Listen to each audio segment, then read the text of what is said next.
This TikTok was made for me. Okay, this is the last Tinder date I went on before I deleted the app. Okay, so this guy, him and I, we match on Tinder, whatever. He's like, let's go to happy hour. I'm like, yeah. So he calls me and he's like, okay, cool, let's go to NOLA. I'm like, yes, girl. Like, I love NOLA. They have a good happy hour and it's only 12 minutes away.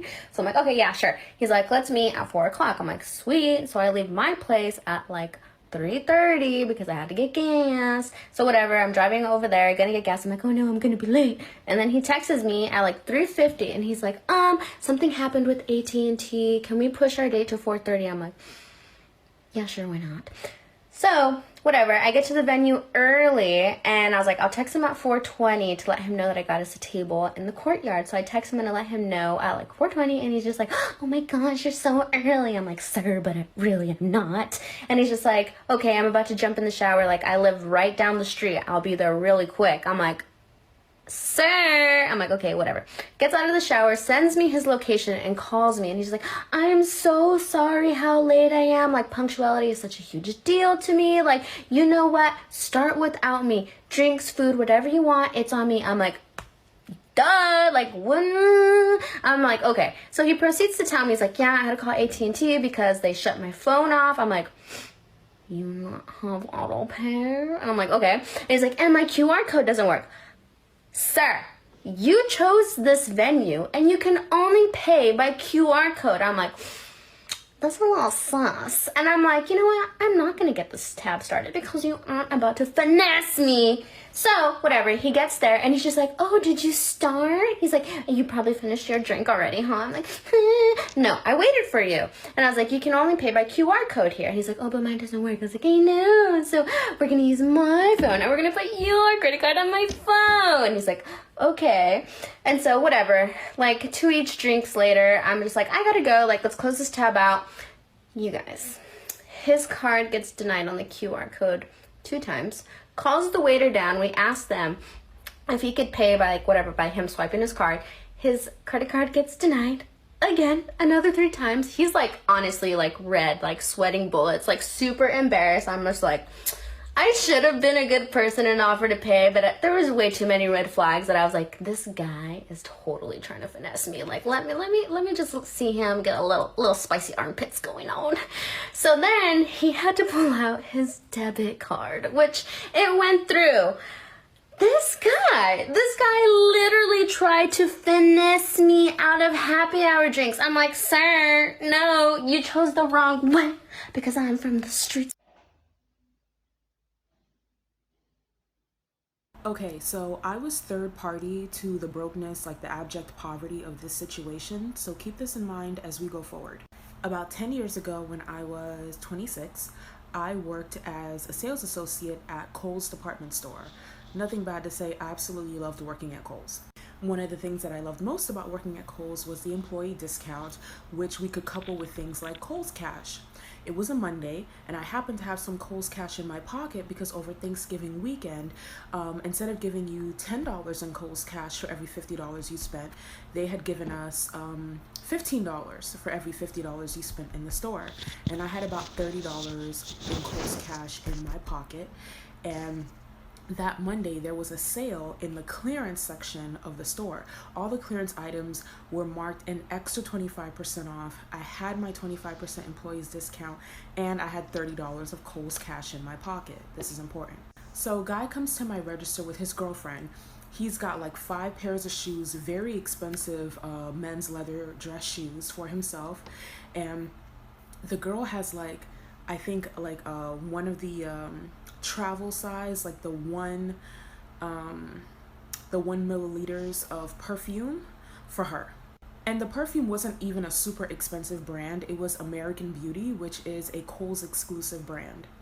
So they come to my register, I scan everything, and then he looks at her and he's like, babe, you got this? And she very reluctantly, kind of embarrassingly, pulls out her Kohl's charge card and gives it to me. I scan her coupon first, which was for like 15% off, and then I swipe the card and the card gets declined. And of course I call the card company up for the reason why, and they're like insufficient funds, and they tell me exactly how much she has on the card, And she was like, I don't know.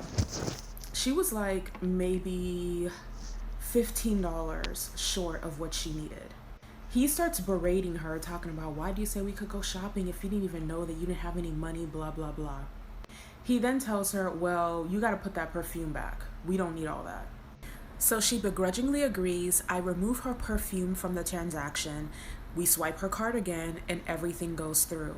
But I feel so bad for this woman that I actually take her bottle of perfume, ring it up, put in her coupon of 15% again, and then scan my own Kohl's Cash so that she can get this bottle of perfume. The bottle of perfume was about $25 or $30 to start, but then with the coupon, after I scanned my Kohl's Cash, I had about $5 or $6 left.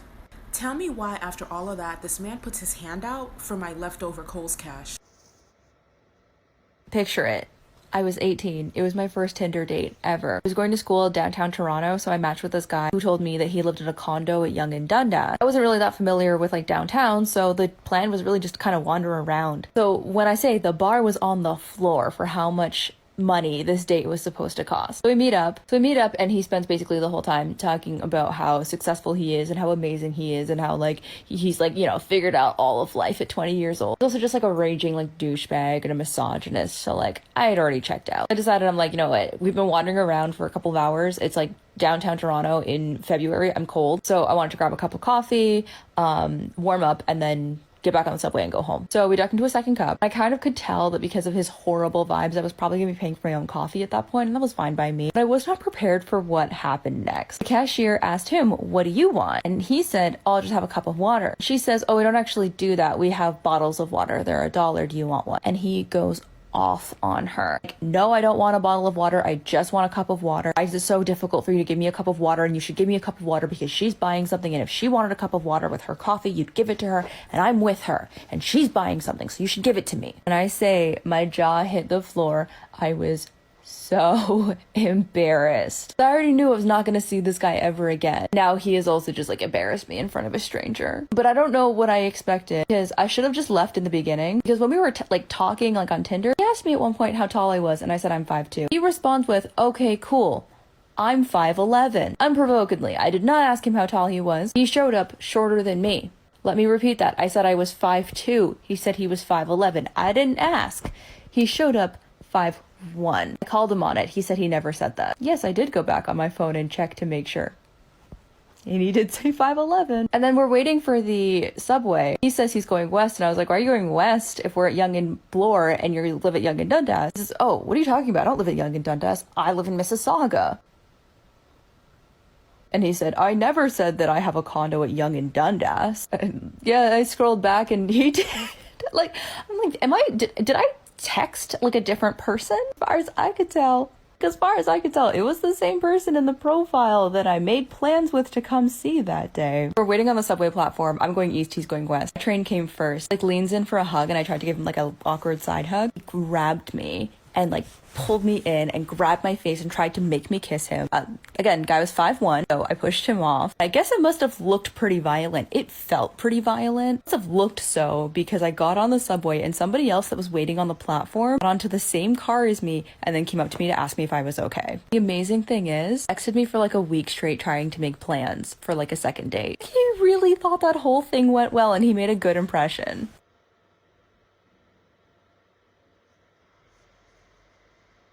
Let's talk about it, black men, because I got receipts. So this story is about a guy who I occasionally message back and forth with on Instagram. There was actually a time I was at this job that I was super depressed at, and I made a post about it, and he said something nice. So it progressed from there, and one day he responded to a post of mine wanting to go out, and he said, let's do it on me. Receipts right here. So when I finally had time, I'm like, hey, I have time this week. Let me know if you're free and when you are, and we can go do something. He's like, oh yeah, we can go out. Where do you want to go? I'm like, oh, we can go to a museum. We can go ride scooters downtown. We can go to the park. We can go out to eat. Really doesn't matter. He's like, all right, I'll meet you downtown at the museum, and then we can just go from there. Now, the first red flag was I was waiting 30 minutes for him to pull up. And my spirit told me to leave then, but I didn't. So when he finally gets there, we go in the museum and we find out that the museum only takes cash. It costs $27 per person, and I'm assuming he already looked this up because He literally pulls out $27 out of his pocket. And so here I am with my Bank of America card, like, okay, I guess we can't go in. The museum's already about to close, so it's dead. So now I'm on level 2 pissed. So we go outside and I'm like, well, can we at least ride the scooters? Like, do you have any money on your card to ride the scooter? He's like, oh, how much do you think that's gonna cost? So at this point, I'm like, I've already drove downtown. He has $30. I suggest going to the Mexican restaurant up the street. So we get to the Mexican restaurant and he's constantly asking me if I'm mad. And I'm like, I'm not super mad, but you continuously asking me is making me mad. And he's like, what are you upset about? I'm like, dude, you invited me out and you don't even have enough money to pay for shit. Like, it's frustrating. He's like, well, what made you think that I'm entitled to do anything for you? I'm like, again, you asked me out. He's like, well, I'm just not understanding the entitlement because I have women do things for me. I get flued out. So at this point, he's ordered a big fish taco plate and a huge margarita. So I'm like, at this point, I just want to eat my food. And speaking of the food, do you even have enough money for that? This man is like, I didn't want to come here. You suggested coming here. I'm like, bruh, so you ain't got the money? So he gets up, he's like, you know what? Just tell him to send this shit back. And here. I'm like, did he just throw this money at me in this restaurant? Now, mind you, the bill was like $60 and he barely had $30. So I had to come out of pocket for the bill. I'm thinking this man left. No, he's outside waiting for me once I pay the tab, and he's still cussing me out all the way until I leave the parking lot. All of this, you talking to me, but you made this shit clear. It was about the food and me just taking you out. I didn't know that. You know what I'm saying? I was really just trying to get to know you and shit like that. The city, my palace. If you've ever dated a cheap person, you know why you'll never date one again. In my last year of college, I started dating this guy.